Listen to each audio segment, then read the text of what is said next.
పెట్టి పూజ చేసి గడ్డి మేపి పాలు తాగి వయసు ముదిరి వట్టిపోతే గోవు తల్లే కోత కోత.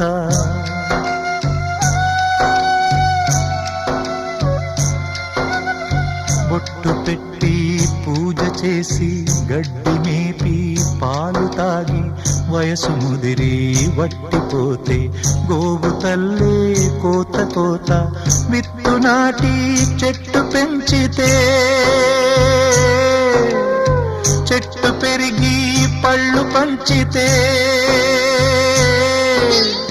తిన్న తీపి మరిచిపోయి చెట్టు కొట్టి కట్టెలమ్మితే లోకమా ఇది న్యాయమా? లోకమా